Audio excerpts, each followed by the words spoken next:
जी अस्सलाम वालेकुम, कैसे हैं आप? ठीक हैं, खैरियत से हैं? नए वीलॉग के साथ आपकी खिदमत में हाजिर हैं। नाजरीन, आज के वीलॉग में दो अहम मौज़ूआत पर बात करेंगे। एक मौजू होगा कि नए chief justice of Pakistan justice Yahya Afridi उन्होंने आज अपने अहदे का हलफ ले लिया और आते साथ ही तीन ऐसे काम किए जिससे हुकूमत में जो है वो खलबली मच गई है। वो क्या तीन अहम काम हैं जो हलफ लेने के फौरी बाद उन्होंने किए हैं, वो आपके सामने रखेंगे और उसका क्या इम्पैक्ट आने वाला जो है आइंदा चंद दिनों में उसका क्या इम्पैक्ट भी आ सकता है, वो भी आपको सारा बताएंगे। उसके बाद सबसे अहम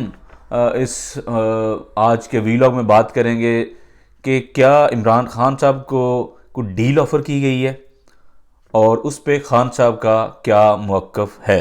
ये बड़ी अहम एक्सक्लूसिव मालूमात हैं जो आपके साथ हम रखेंगे इसी प्लेटफॉर्म के थ्रू, इसी वीलॉग में। और शुरू करते हैं वीलॉग आज के पहली खबर से कि जस्टिस याहिया अफरीदी 30वें चीफ जस्टिस ऑफ पाकिस्तान के तौर पे आज उन्होंने हल्फ लिया। सदर ममलिकत आसिफ अली जरदारी साहब ने उनका हल्फ लिया और जो जजेस सुप्रीम कोर्ट ऑफ पाकिस्तान के गैर हाज़िर रहे अलविदाई रेफरेंस से या सुप्रीम कोर्ट बार या पाकिस्तान बार कौंसिल की तरफ से काजी फायज़ ईसा साहब के लिए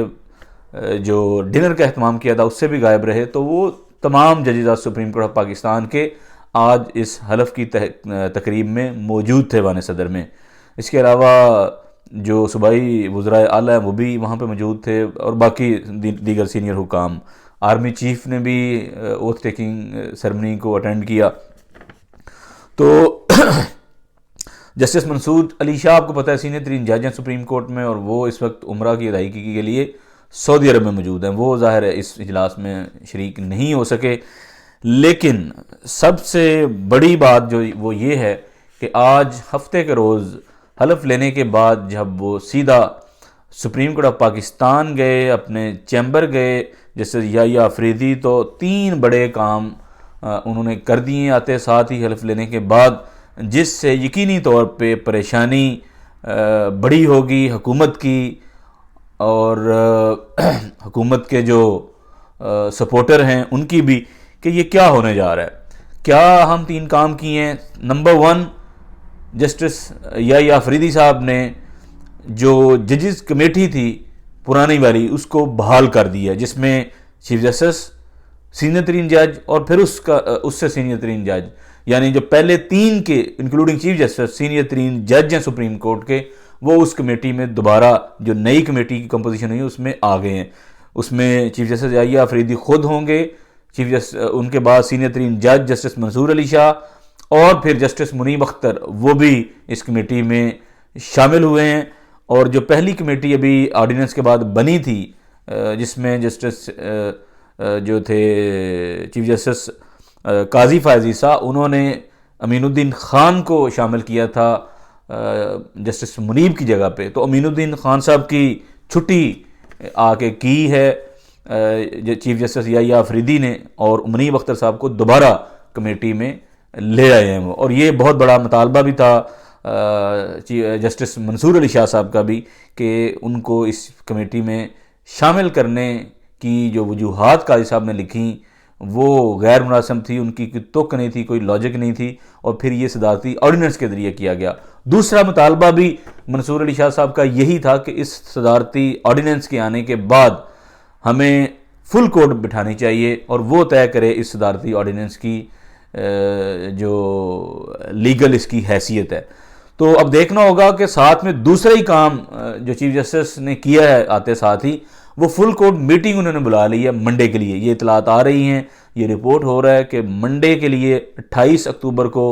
फुल कोर्ट का इजलास भी चीफ जस्टिस ऑफ पाकिस्तान ने बुला लिया है और उसमें बैठ के ज़ाहिर बहुत सी चीज़ें जो हैं वो डिस्कस होंगी। जजेस के आपस के मामलात भी इंटरनली वो भी डिस्कस होंगे, जो गिले शिकवे हैं, शिकवे शिकायतें हैं एक दूसरे से, क्योंकि जो चीफ जस्टिस हैं याहिया अफरीदी ये किसी भी ग्रुप का हिस्सा नहीं है, किसी लॉबी का हिस्सा नहीं है। इन्होंने हमेशा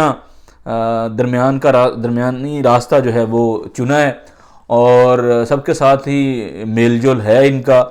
और अपने फ़ैसलों में भी हमेशा अलग लाइन और लेंथ जो है वो रखते हैं। कोई टिल्ट नज़र नहीं आता जब ये किसी भी केस को सुन रहे होते हैं। इनके फ़ैसलों में भी वो एक आज़ादी यकीनी तौर पे झलकती है कि ये नहीं लगता कि ये को प्रो PMLN हैं या प्रो PTI हैं या प्रो पीपल्स पार्टी हैं या इवन एंटी PMLN हैं या एंटी PTI हैं या एंटी पीपल्स पार्टी हैं, ऐसा भी नहीं है। बड़े इंडिपेंडेंट तरीके से चीज़ों को देखते हैं और अपनी जो इनकी तशरीह है वो तकरीबन सबसे हट की होती है। तो बहरहाल आते साथ उन्होंने दूसरा काम ये किया है कि फुल कोर्ट बुला ली है और उसमें मुमकिन तौर पे जो सदारती ऑर्डिनेंस है ये मामला वहाँ पे टेकअप हो सकता है। तीसरा काम जो सबसे बड़ा आके किया है चीफ जस्टिस या अफरीदी साहब ने, वो जनाब उन्होंने ये किया है कि जो सुप्रीम कोर्ट की तमाम अदालतें हैं, तमाम जो बेंचेस हैं, उनकी लाइव स्ट्रीमिंग का कह दिया है। और जस्टिस मोहम्मद अली मज़हर की सरबराही में उन्होंने एक कमेटी कॉन्स्टिट्यूट करवाई है कि आप इस सारे मामले को देखें और तमाम अदालतों की लाइव स्ट्रीमिंग की जाए, प्रोवाइडेड कि जो साइलीन हैं उनकी मर्जी और मंशा भी शामिल हो, फिर उस केस को लाइव स्ट्रीम किया जाए। तो ये तीनों बड़े अहम काम हैं और ये यकीनी तौर पे हुकूमत के लिए सोचने का मैं समझता हूँ लम्हा आ गया है कि आते साथ ही अभी ओथ ही लिया है और आते साथ ही तीन बड़े अहम काम जो हैं वो उन्होंने कर दिए हैं। उसमें कमेटी, जजेस कमेटी की रिकम्पोजिशन और फिर फुल कोर्ट बुलाना। फुल कोर्ट की मीटिंग से यकीनी तौर पे कुछ अहम चीज़ें सामने आ सकती हैं, कुछ अहम इनिशिएटिव जो हैं वो सामने आ सकते हैं सुप्रीम कोर्ट ऑफ पाकिस्तान की तरफ से कि क्या मूड और मिजाज होगा चीफ जस्टिस या अफरीदी का, किस तरीके से वो चीज़ें को लेके आगे बढ़ेंगे। हालांकि उन्होंने जो अलविदाई रेफरेंस था काजी फाइज़ा साहब के लिए, उसमें भी अपना स्टेटमेंट दे दी थी, अपनी जो लाइन ऑफ लेंथ उनकी क्या होगी बतौर चीफ जस्टिस। तो उन्होंने बता दिया था कि मेरा मंशूर क्या होगा कि डाइकॉटमी ऑफ पावर, यानी जो इख्तियारात की तकसीम है पार्लियामेंट में, एग्जेक्टिव में और जुडिशरी में, वो बरकरार रखेंगे, उसको मेंटेन किया जाएगा और रूल ऑफ लॉ उसको इम्प्लीमेंट किया जाएगा। इन्होंने साथ में ये भी कहा था कि जो जजेस का इज़्ज़त और एहतराम है इसको भी बरकरार हर सूरत में रखा जाएगा। तो ये सारी चीज़ें जो हैं वो उन्होंने अलविदाई रेफरेंस में ये वाज़े कर दिया था कि उनका एजेंडा या मंशूर क्या होगा। तो आते साथ ही उनके ये इनिशिएटिव ये बड़े अहम हैं और आगे आने वाले दिनों में हम देखेंगे कि ख़ासकर जो जुडिशल कमीशन का इजलास होना है जिसमें आइनी बेंचेस के मामलात तय होने हैं, वो सारी चीज़ें बड़ी अहम होंगी कि वहाँ पे क्या इनका मौक़िफ़ रहता है और किस तरीके से आइनी बेंच बनते हैं। फिर जो 26वीं आइनी तरमीम के ख़िलाफ़ दरखास्तें हैं, जो इसमें मुतनाज़ शिक्के हैं, उनको किस तरीके से सुप्रीम कोर्ट टेकअप करती है। क्या वो किसी आइनी बेंच जो कि 3 या 5 रुकनी होगा उसके सामने जाएगा मामला, या फुल कोर्ट उसकी सुप्रीम कोर्ट की फुल कोर्ट बैठेगी और 26वीं आइनी तरमीम में जो मुतनाज़ शिक्के हैं खासकर आला अदलिया के हवाले से, और उन पे सुप्रीम कोर्ट की फुल कोर्ट बैठ के क्या डिसाइड करती है, क्या उस पर फुल कोर्ट बनती है या नहीं, ये भी आने वाले दिनों में वाज़े हो जाएगा। अब बढ़ते हैं प्रोग्राम के सबसे अहम हिस्से की तरफ, जो कि इमरान खान साहब के हवाले से है या उनकी मुमकिन डील के हवाले से। बहुत सी बातें हो रही हैं। जैसे ही बुशरा बीबी की ज़मानत हुई,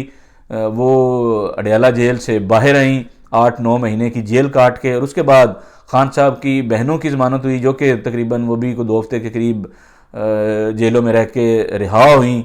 और उसके बाद ये बातें होने लगी कि जनाब ये हो सकता है कोई डील हो रही है इस्टेब्लिशमेंट की और PTI की, कुछ बिहाइंड द सीन चल रहा है, उसके नतीजे में ये इस तरह का जनाब माहौल बन रहा है। मैंने भी कुछ लोगों से बात की है जो अहम लोग हैं इस सारे प्रोसेस पे, जिनकी गहरी निगाह होती है। उनके मुताबिक खान साहब को इसके साथ इस्टेब्लिशमेंट का ज़ाहिर राब्ता तो रहता है। जब से वो अडयाला जेल गए हैं किसी न किसी सतह पे उनसे कम्युनिकेशन का एक जो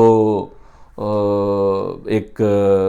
नेटवर्क है या कनेक्शन है वो है, उनके साथ कोई ना कोई बातचीत या पैगाम रसानी होती रहती है इस्टेब्लिशमेंट की। और अभी हाल ही में ये खान साहब को कम्युनिकेट किया गया इस्टेब्लिशमेंट की तरफ से कि खान साहब आप जद्दा चले जाएं, सऊदी अरब चले जाएं। और ये ऑफ़र खान साहब को दी गई कि सिवाय सऊदी अरब के किसी और मुल्क या जगह पे जाने के हवाले से हम आपके पास कोई ऑप्शन नहीं छोड़ रहे। आपको आप कहते हैं तो हम जद्दा आपको भिजवा देते हैं, सऊदी अरब भिजवा देते हैं। इसमें इस्टेब्लिशमेंट का शायद मकसद ये था कि वहाँ पे जब इनको अगर भिजवा दिया जाता है, जैसे मियाँ साहब को भिजवाया गया था 1999 के मार्शल लॉ के बाद, तो इनका ख्याल था इस्टेब्लिशमेंट का कि इनको वहाँ भिजवा देते हैं और वो सऊदी जो हुक्मरान है वो ख़ुद ही इनको वहाँ पे अच्छे तरीके से रख लेंगे और इनका इंटरेक्शन भी मीडिया से भी नहीं होगा, पार्टी से भी थोड़ा कट ऑफ होंगे, तो हम यहाँ पे चीज़ें जो हैं वो बेहतर तरीके से मैनेज कर लेंगे। लेकिन खान साहब ने जद्दा जाने वाली ऑफ़र पे बिल्कुल साफ तौर पे इनकार कर दिया और उन्होंने कहा कि over my dead body Jeddah आप अगर मुझे जहाज़ के साथ बांध के भी भेजना चाहेंगे तो मैं नहीं जाऊंगा। तो खान साहब ने कहा कि मैंने ऐसी कोई भी डील जो है वो नहीं लेनी जिसमें मुझे पाकिस्तान से आप बाहर भिजवाने की बात कर रहे हैं। इसके साथ फिर दूसरी ऑप्शन रखी गई खान साहब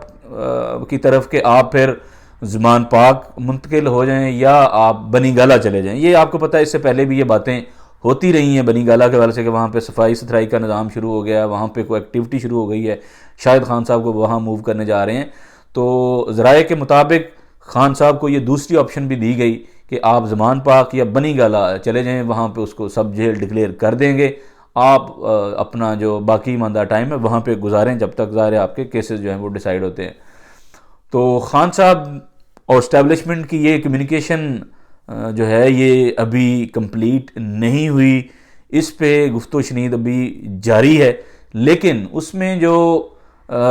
असल मौजू है या असल मुद्दा है सारे मामले में वो ये है कि जो प्री कंडीशन है खान साहब के लिए ज़मान पाक जाने के लिए या बनी गाला, वो खान साहब को भी अभी तक काबिल कबूल नहीं है, जिनमें मीडिया के साथ इंटरेक्शन ना करना, पार्टी के लोगों के साथ इंटरेक्शन ना करना, क्योंकि वो एक कैदी के तौर पे अगर जाते हैं बनी गाला या ज़मान पाक तो ज़ाहिर है कैदी को तो इंडिपेंडेंटली किसी से भी मेल मिलाप की उस तरह से इजाज़त नहीं होती, क्योंकि वो तो कैदी होंगे एक सज़ा याफ्ता, और जब तक अदालतें उस सज़ाओं को ओवरटर्न नहीं कर देती। तो कुछ प्री कंडीशन रखी जा रही हैं खान साहब पे। खान साहब फ़िलहाल उनको मानने पे तैयार नहीं हैं और यही वजह है कि ये जो ऑफ़र है ज़मान पाक मुंतकिल होने की या बनी गाला मुंतकिल होने की, ये अभी पूरी नहीं हो सकी। आने वाले दिनों में इस पे क्या पेशरफ्त होती है ये भी देखना पड़ेगा। फ़िलहाल जो खान साहब के साथ डील वाला मामला है या उनके ख़ानदान के लोगों का ये रिहाई के बाद वापस आना, उसमें जो डील का तासुर दिया जा रहा है, कोई कम्युनिकेशन जैसे मैंने कहा कि वो पहले भी थी इस्टेब्लिशमेंट की खान साहब के साथ, वो अब भी है, एक राब्ता कारी का निज़ाम मौजूद है जिसमें पैगाम रसानी वक्तन फ़वक्तन होती रहती है। उसी में खान साहब को जद्दा जाने की ऑफ़र की गई, जिस पे खान साहब ने कहा कि ओवर माई डेड बॉडी मैं जद्दा नहीं जाऊंगा, हत्ता कि मैं बाहर किसी मुल्क भी नहीं जाऊंगा डील के नतीजे में। लेकिन जो अडियाला से निकलकर ज़मान पाक या बनी गाला जाने की जहाँ तक बात है, इस पे अभी मामला चल रहा है, बातचीत चल रही है, जो इस्टेब्लिशमेंट की तरफ से शराइत रखी जा रही हैं खान साहब के सामने। खान साहब फ़िलहाल उन शराइत को मानने पे तैयार नहीं हैं। आगे क्या होगा इसके मुतल्लिक आपको हम ज़रूर आगाह करेंगे। नेक्स्ट वीलॉग तक इजाज़त दें। अल्लाह हाफ़िज़।